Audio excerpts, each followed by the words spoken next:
Hi, welcome to another edition of This Issue.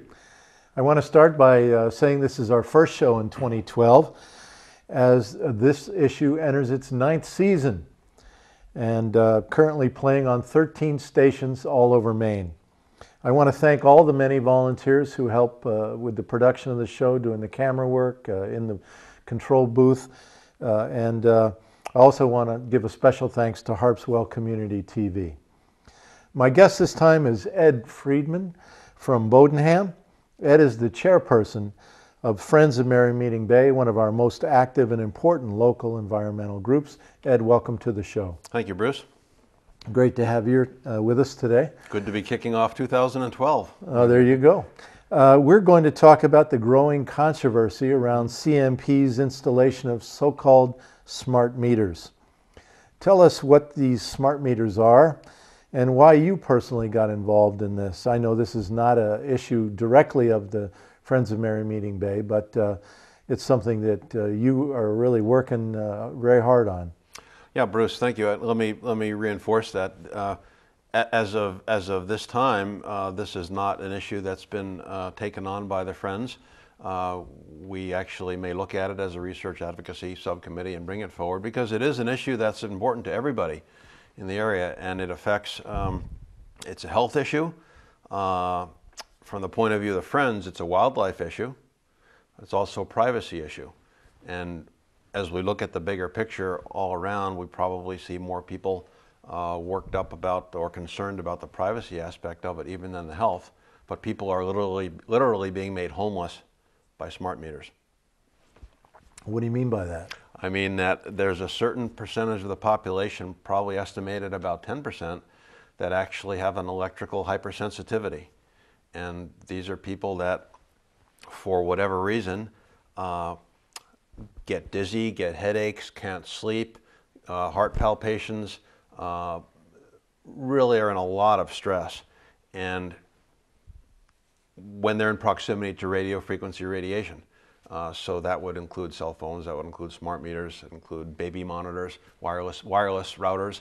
And so in this case here, we're seeing what in my mind is probably an unprecedented deployment or intrusion of a technology on this country, and it's happening around the world, of a sort of a dual terror, the health intrusion and the privacy intrusion. And it's not a choice anymore like your cell phone is or like your wireless router is. It's essentially mandatory. And so these are people that, even if they have taken advantage of an opt-out, don't need to have the meter here, but you have to pay not to have it. Their neighbors have meters. So if you're a sensitive person and you live in an urban, suburban area in close proximity to other homes, other meters, you can't get away from it. So tell me a little more about what the smart meters are and what do they do? Yeah, a smart meter is a new way to measure in real-time electricity usage. And it's a digital meter. And whereas what we're used to seeing are these analog or electromechanical meters that just sort of sit there and the wheels spin round and round as the current goes through, smart meters have a transmitter and a receiver, so they're really a transceiver. And they, in this state anyway, and in many states, are wireless. Now they don't have to be. They can transmit data over fiber optics or over power lines, regular AC power lines. But by and large, people are using wireless smart meters. So they are set up to talk to the appliances that you will soon be able to buy if you can't already, that will also have an RFID chip in them, essentially, be able to communicate with the meter wirelessly in real time, convey those data every few minutes, 6 times a day, whatever it is, through a mesh network, it's called, because your smart meter can't broadcast more than probably 1,000 feet or so, maybe sometimes more depending on line of sight.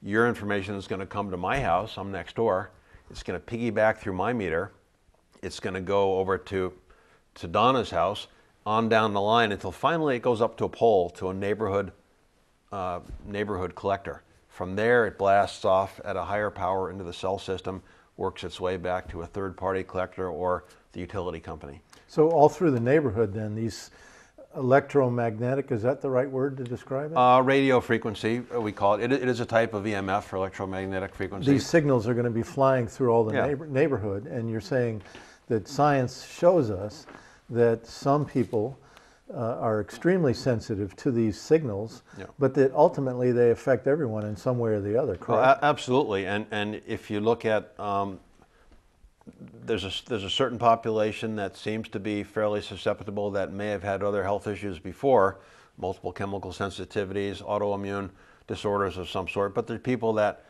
have become sensitive just via exposure. So the more we're exposed, it seems like the more prone we are to escalating into some sort of more serious health effect. Now, the World Health Organization has taken a position about the health effects of these meters. Is that true? They've taken a position on the effects of RF radiation, radio frequency radiation, and while they specifically addressed cell phones, they were very clearly not limiting that to cell phones. We've now seen studies with cell phones that are showing 7 to 10 years of usage. We're seeing an incidence of glioma or brain cancer. If you are suffering whole body exposure, you tend to see issues of leukemia. But again, the CMP, Central Main Power, has said, oh, that's just about cell phones. Well, if you read the actual report, you'll see that that's not true. CMP says it's not their job to care about safety, isn't that right? No, they're a Spanish corporation now, so I guess it's not. You mean CMP is owned by a corporation from Spain? Yeah, Iberdrola, yeah, and they're the largest wind power producer in the world as well. But CMP actually put up a little resistance to getting into this, and the PUC is the real villain here. The Maine Public Utilities Commission? The Maine Public Utilities Commission, yeah, and they're the ones that pushed this and put this out to bid and decided they wanted all of these, characteristics in a meter. Isn't the Public Utilities Commission supposed to look out for the interests of the public? Well, in fact, the legislative, the statutes that govern the PUC say they must ensure safe, adequate, and responsible service. And there's also a clause in there around discrimination. So yes, and that's the basis of the appeal that we brought in court that we'll talk about. Yeah, we'll talk more about that later on. Let's talk about the privacy issues a little bit. Go into that. Yeah, these meters are, well, what we say in our brief, and this is a pretty good analogy. Imagine if Central Main Power mounted a video camera or multiple cameras in your house focused at your different appliances or anything that used electricity. And every time you went over there to open the refrigerator, you're captured. Well, this is pretty much the same thing, only it's not a visual medium, it's a radio frequency medium. So what they're doing or able to do is gather very, very detailed data on electricity usage in the home, and through that, it's so detailed that they can establish consumer profiling, personal profiling of what you do and how you act and what you use. And that's one thing, and that there's a whole list of them. Another would be that essentially because they're wireless, they're very, very hackable. So there are issues around both privacy, and that's a Fourth Amendment issue. The sort of Fourth Amendment supposedly protecting us from illegal or warrantless search and seizure. But then there's also the cybersecurity issue. And we sort of lump those together in most of what we do under usually privacy. But security is big, and it's not just people like me or Tea Party people or whoever. These are concerns that are reflected by the National Institute for Standards and Technology, by the General Accounting Office, by the Association of Home Appliance Manufacturers. The latter saying that CMP's reach or utilities reach should stop at the meter. So if they establish a consumer profile of me, can the company then sell it to whoever they'd like? Absolutely, they could.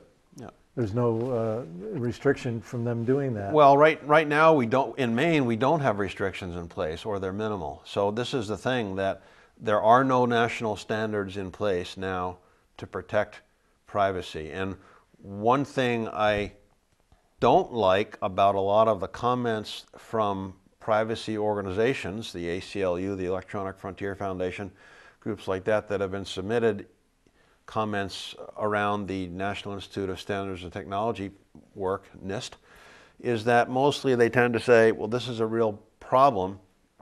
It's going to be really hard to solve. Here are some things you got to look out for, things you can work around. None of them are saying scuttle the darn thing, which is what we think should happen. Those privacy organizations are not even vocalizing about the health issues. The health people often don't talk about the privacy. And really, there's something here for everybody to hate. The city of Bath has voted to create a moratorium on these meters. What does the moratorium in Bath really mean? It doesn't mean a lot unless they enforce it.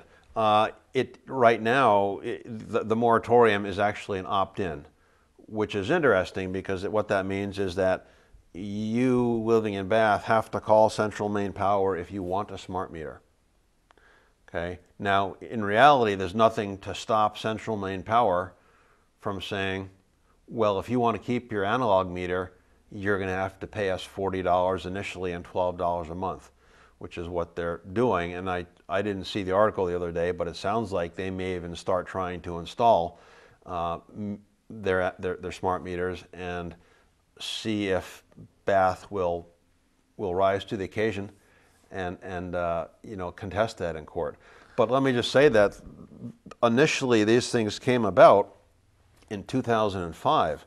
They were authorized by Congress, and the initial legislation was very specific that mandated states offer a time use variable rate structure, off-peak hours essentially, and that smart meters come about, but that they be offered, that they be at the customer's request.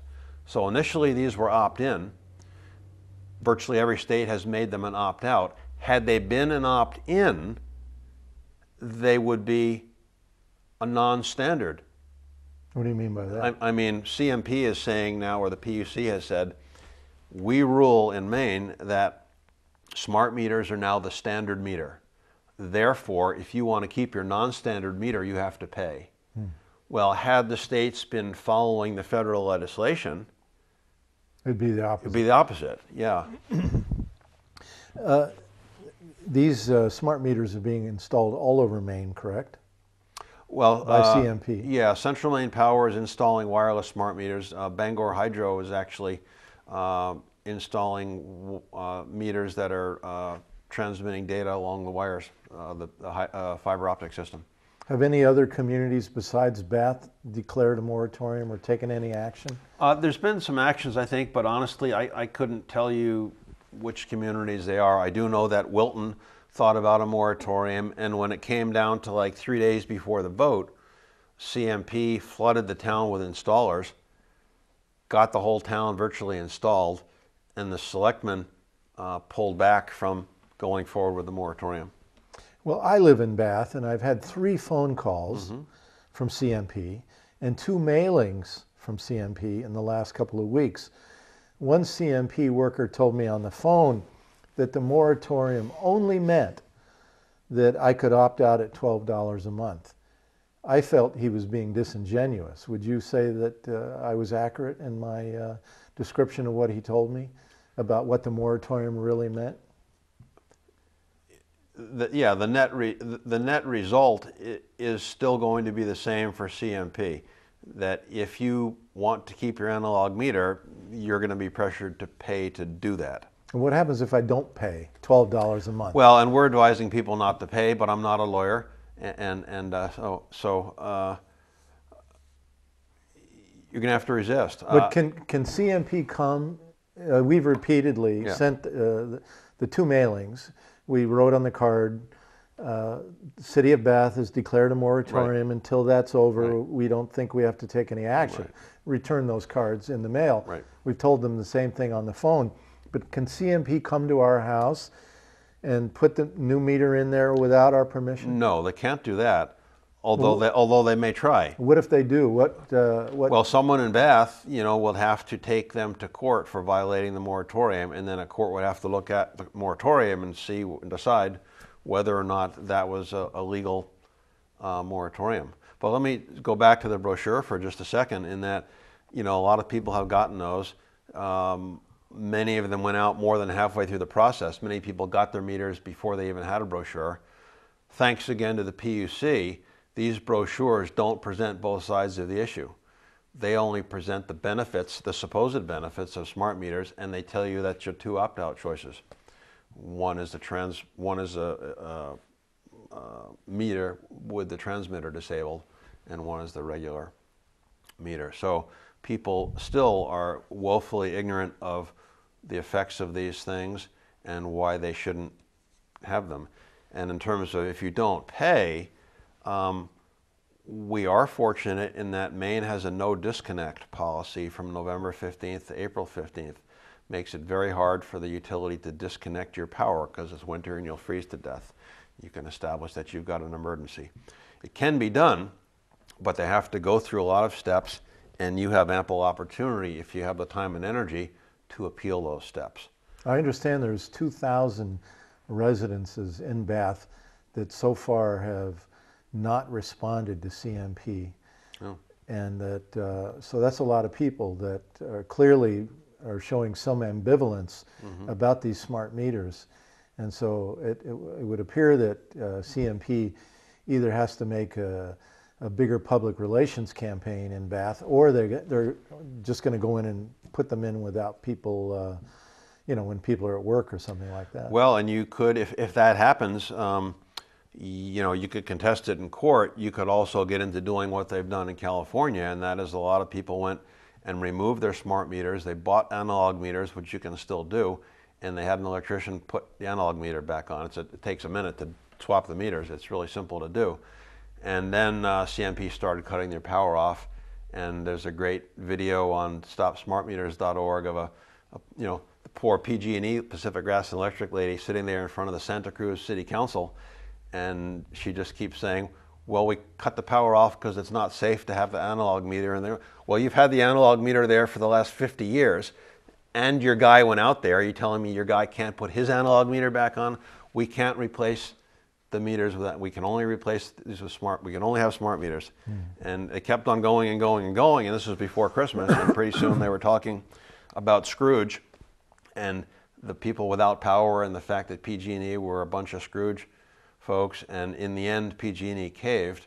But it took 5 days or a week or something. And the people don't have analog meters back either. They have another weird thing there, because PG&E had said we got rid of all of the analog meters. Yeah. It's like they probably took 1,000 off yesterday, but since they said it in public, suddenly they couldn't give you back an analog meter. Yeah. I read that tens of thousands of people in Texas and in California who had these new smart meters installed saw their bills, their electric bills, their monthly electric bills go up between 100 to 500% after smart meters were installed. Can you comment on that? Well, that's accurate. I will say that some people have seen their bills go down as well. I don't think by that percent. And I think the rule of thumb is basically, if you see a reading go up by that percent, there's clearly something wrong. It's clearly meteor associated. It's clearly a problem. Or is it that they're now charging higher rates for peak time use, and that they're able to sort of diagnose when you're using power and when you're not, and that they're charging more for peak times? Well, I can't speak to what's happening in those states, but in Maine, we are still not being offered that time variable rate use. So even people that have smart meters, many of them aren't even working yet because the neighborhood transmitters haven't kept up with the meters.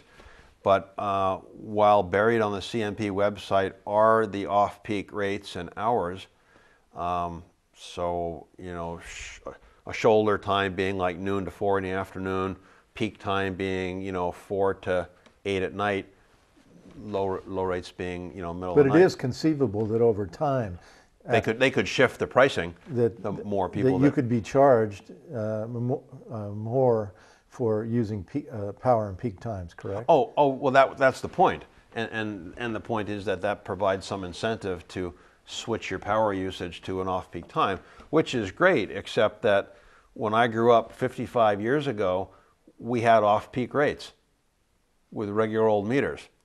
And you know, if you did your wash after 8 o'clock at night or 7 o'clock at night, the rates were different. So it's a fallacy that you need smart meters to have some sort of peak variation. 49 municipalities in California have taken a strong position against these smart meters to protect our citizens. And in Michigan, the opposition by 9 cities has forced their Public Service Commission to open a new investigation into smart meters. You've gone into court suing CMP. You're now in appeals court. Tell us what that lawsuit is about. Yeah, and the action is against the PUC and CMP. We filed a complaint. The simplest way to bring an issue to the PUC is a 10-person complaint. You need a minimum of 10 people. We had 19. We filed a complaint, and we filed it just after the International Agency for Research and Cancer, World Health Organization, came out saying that this type of radiation is now considered a Class 2B carcinogen. It's a possibly carcinogenic, and that puts it in the same category as DDT and diesel and a bunch of other toxic things. So we wanted to bring that new information into the PUC, and we brought some other new information in as well, both on health and privacy issues. There'd been former complainants before that, 2010. The PUC rejected our case argument, saying they'd addressed all of these things in prior complaints. We filed a motion or petition for reconsideration. We addressed issues further in there, and they basically didn't look at this. One of our points was that, in fact, in your earlier issues, in their earlier complaints, they didn't address the key points, and that's one of the key bases for our appeal. I mentioned earlier, they have to ensure safety, adequacy, et cetera, et cetera. They are on the record in a number of places saying, we will not look at the issue of health, not look at the issue of safety, not look at privacy issues. So they've specifically said they will not do what the legislature has tasked them to do.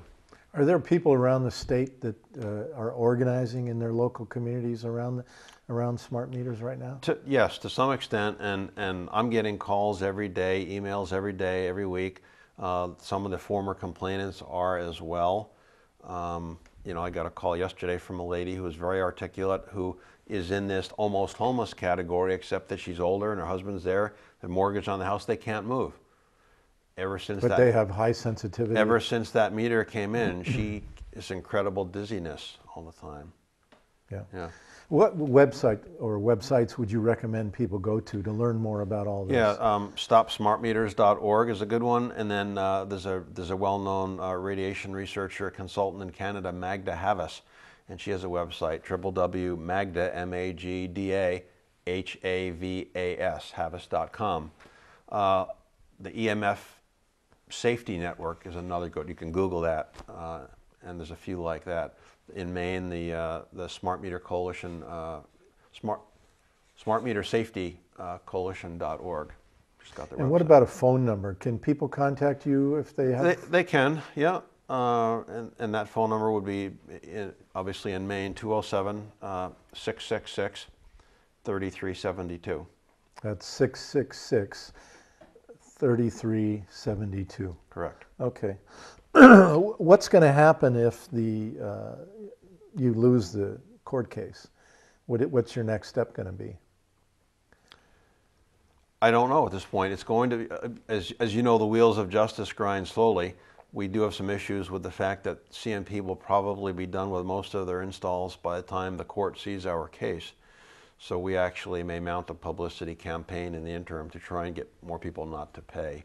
There is a case in Illinois right now. Not to pay the opt-out, you mean? Yeah, there's a case in Illinois right now in Naperville where citizens there have asked for temporary restraining order, and they've gone to federal court to do that. Would you want to make some closing comments, some issues that we didn't touch on? You want to cover anything? I think we've hit most of them. You know, this is an issue that should grab everybody. Maybe review the health and privacy issues. Yeah, I mean, and we mentioned the World Health Organization, but this is about a lot more than cancer. This is about DNA chains breaking. This is about effects on the nervous system. This is about psychological effects.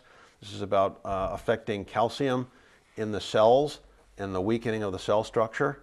So there's a whole litany of non-carcinogenic, very serious biological effects, and these are not new.